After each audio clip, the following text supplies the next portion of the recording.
padroeira de um povo a lutar, a gente mineira te quer exaltar, não só lá na serra.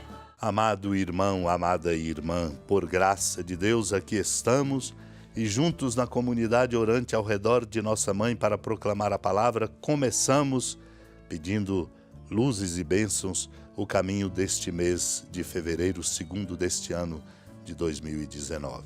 Hoje celebramos a primeira sexta-feira do mês de fevereiro com essa devoção bonita ao Sagrado Coração de Jesus, começando, portanto, o mês com o convite de reavivarmos em nós e termos os mesmos sentimentos de Cristo Jesus.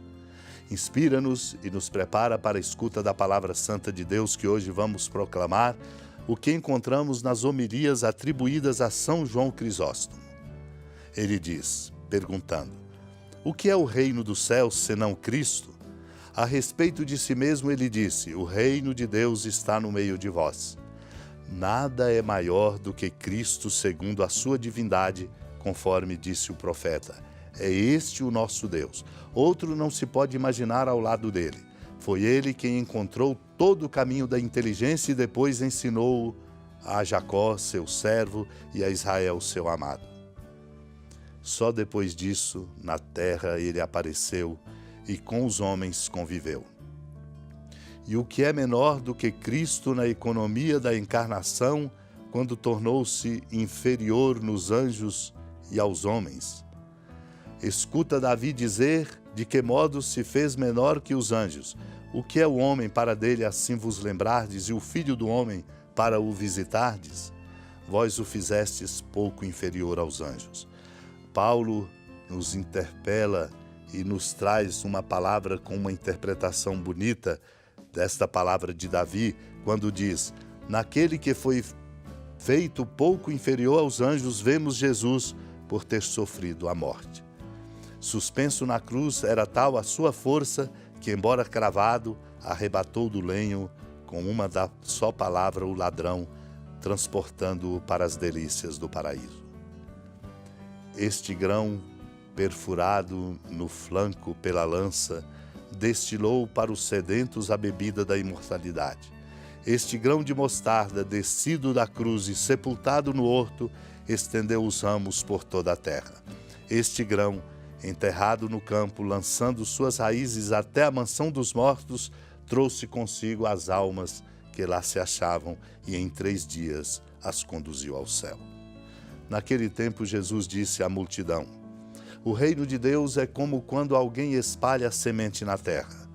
Ele vai dormir e acorda noite e dia, e a semente vai germinando e crescendo, mas ele não sabe como isso acontece. A terra por si mesma produz o fruto. Primeiro aparecem as folhas, depois vem a espiga e por fim os grãos que enchem a espiga. Quando as espigas estão maduras, o homem mete logo a foice, porque o tempo da colheita chegou. E Jesus continuou: com que mais poderemos comparar o reino de Deus? Que parábola usaremos para representá-lo? O reino de Deus é como um grão de mostarda que, ao ser semeado na terra, é a menor de todas as sementes da terra. Quando é semeado, cresce e se torna maior do que todas as hortaliças e estende ramos tão grandes que os pássaros do céu podem abrigar-se à sua sombra. Jesus anunciava a palavra usando muitas parábolas como essas, conforme eles podiam compreender. E só lhes falava por meio de parábolas, mas quando estava sozinho com os discípulos, explicava tudo. Amado e amada de Deus, somos chamados a compreender o que é o reino de Deus. Por isso o Senhor fala do reino de Deus, porque nós somos, para além de cidadãos, na sociedade civil somos cidadãos e cidadãs do reino de Deus, porque estamos a caminho do reino definitivo. Por isso o Senhor compara o reino de Deus a uma semente lançada na terra. Quem a lança vai dormir, acorda noite e dia, e a semente germina, cresce, e ele não sabe explicar como. Há um mistério de amor que temos que procurar, que está para além das evidências, daquilo que dominamos, daquilo que sabemos, daquilo que conduzimos. Por isso ele mostra explicando. A terra por si mesma produz o fruto. Primeiro aparecem as folhas, depois a espiga, os grãos se enchem. E quando as espigas estão maduras, o homem mete logo a foice, porque o tempo da colheita chegou. O reino de Deus, o Senhor continua a dizer, é semelhante a um grão de mostarda.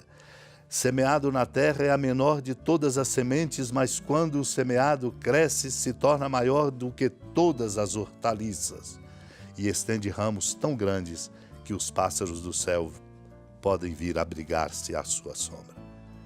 Vemos a ação e sentimos a presença do reino de Deus, como encontramos no comentário sobre os Salmos de São João Fischer, quando ele sublinha que, primeiramente, Deus, realizando muitos portentos e prodígios, libertou o povo de Israel da escravidão do Egito. Deu-lhe passagem a pé enxuto através do Mar Vermelho, sustentou-o com o pão vindo do céu, maná e codornizes. Da pedra duríssima faz jorrar água abundante para os sedentos. Deu-lhe vitória sobre os inimigos que lhe moviam guerra. Fez com que o Jordão, contrariando o seu ímpeto, retrocedesse por algum tempo. Repartiu entre as tribos e as famílias a terra prometida. Concedeu-lhes tudo isso com amor e generosidade. E por fim, nem sequer poupou o próprio Filho Jesus, mas o entregou por todos nós como sacrifício e oblação de suave odor, a fim de remir e de tornar puro e aceitável para si um povo. Este é o reino de Deus. Como Maria, e por sua inspiração e exemplo, e contando com a sua intercessão, supliquemos a Deus a graça de compreendermos o mistério do reino, que é o mistério do amor de Deus revelado em Cristo Jesus. Unidos a ela, supliquemos.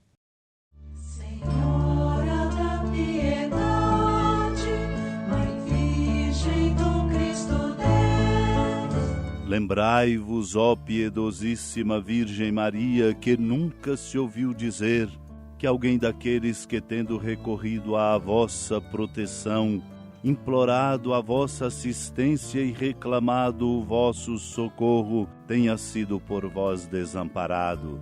Animado com igual confiança, a vós recorro, ó Virgem das Virgens, e gemendo sob o peso dos meus pecados, me prostro a vossos pés.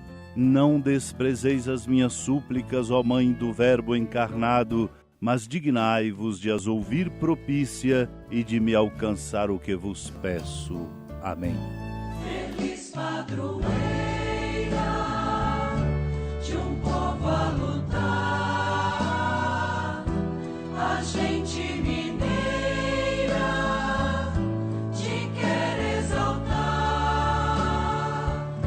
não só lá na serra, tu és esplendor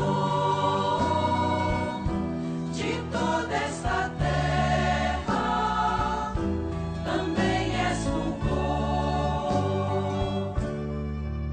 Amado irmão, amada irmã, saúde e paz. Com alegria, do Santuário Basílica da Padroeira do Estado de Minas Gerais, a Senhora da Piedade, que da sua casa de clemência e bondade nos acompanha e nos abençoa do alto da serra, magnífica arquitetura divina, a bênção de Deus, amor misericordioso, Pai, Filho e Espírito Santo, desça sobre sua família, sustente sua vida, proteja sua casa, fecunde o caminho missionário de nossa igreja, nos encha de sabedoria e permaneça conosco para sempre. Amém. Feliz padroeira